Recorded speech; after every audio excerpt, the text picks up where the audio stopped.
last moment, the thing happened to Conway that so often happens to the dreamers of the world. His dream had dissolved, like all too lovely things, at the first touch of reality.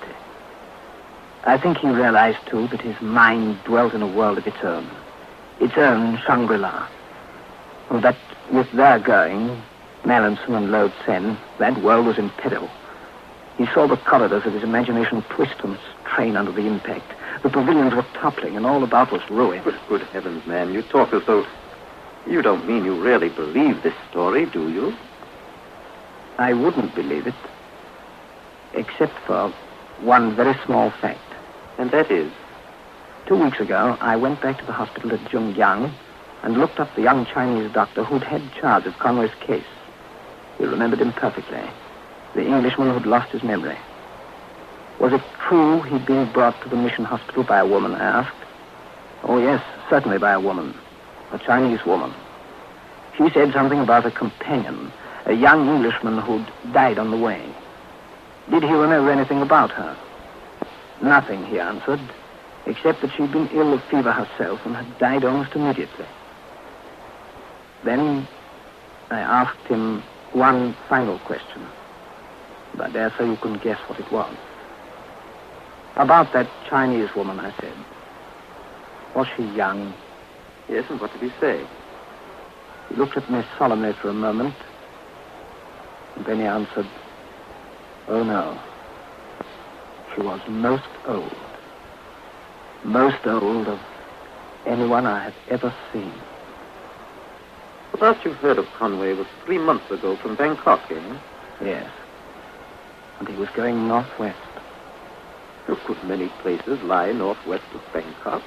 Including the Valley of the Blue Moon.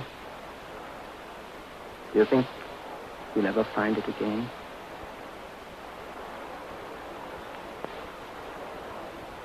My friend,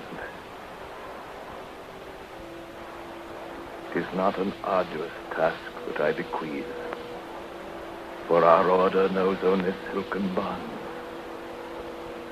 To be gentle and patient, to care for the riches of the mind, to preside in wisdom and secrecy while the storm rages without. Such a storm, my son, as the world has not seen before. There will be no safety by arms, no help from authority, no answer in science. But I see, at a great distance, a new world, stirring in the ruin,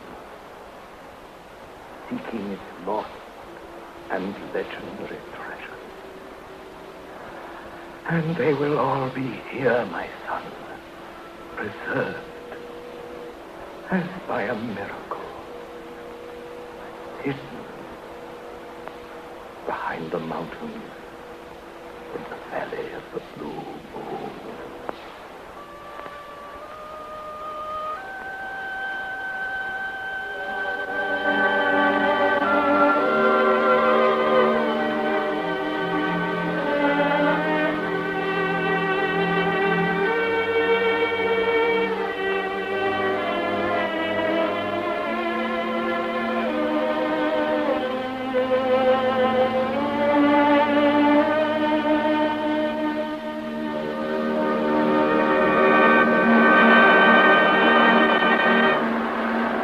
You have been listening to Orson Welles in the Campbell Playhouse presentation of Lost Horizon with Sigrid Gurie.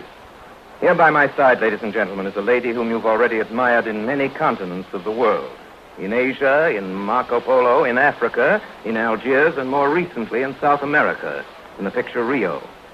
And tonight she was in Tibet playing La Sen, but for whose charms the story of Shangri-La might never have reached the outside world. The beautiful Sigrid Gurie. Good evening, ladies and gentlemen. Thank you, Orson Welles. And thank you especially for inviting me here to Campbell's Playhouse. I hear your productions very often, and tonight being here in the studio with you, acting in one of them, is really an exciting experience for me. That's very nice of you, Miss Gurie. Thank you. Good night, Orson Welles. Good night, Miss Gurie. And ladies and gentlemen, Next week, next Sunday night, our favorite and foremost guest, Miss Helen Hayes, returns once more to the Campbell Playhouse. Our production, Vanessa, Hugh Walpole's magnificent love story of modern England. And Vanessa is not only the heroine of a great love story, she is also one of Helen Hayes' favorite characters. Indeed, it was Miss Hayes' own choice for her next appearance on the Campbell Playhouse. And so until next Sunday night, until Vanessa, my sponsors, the makers of Campbell Soups, and all of us here in the Campbell Playhouse remain obediently yours. The makers of Campbell Soups join Orson Welles in inviting you to be with us in the Campbell Playhouse again next Sunday evening when we bring you our exclusive Playhouse star, Miss Helen Hayes, and the delightful love story, Vanessa. In the meantime, if you've enjoyed tonight's Playhouse presentation, won't you tell your grocer so tomorrow when you order Campbell's Chicken Soup? This is Ernest Chappell saying thank you and good night. This is the Columbia Broadcasting System. The Wayback Machine, the Wayback Machine, the Wayback Machine, the Wayback Machine, the Wayback Machine. Thanks for listening.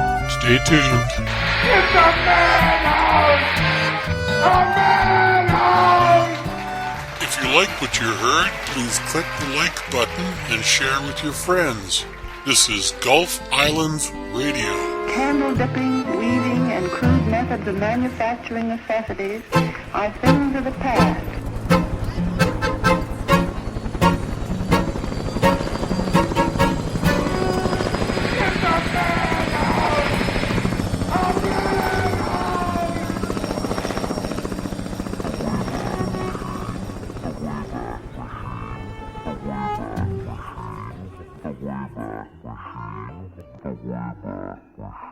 And now, Gulf Island Radio will explode.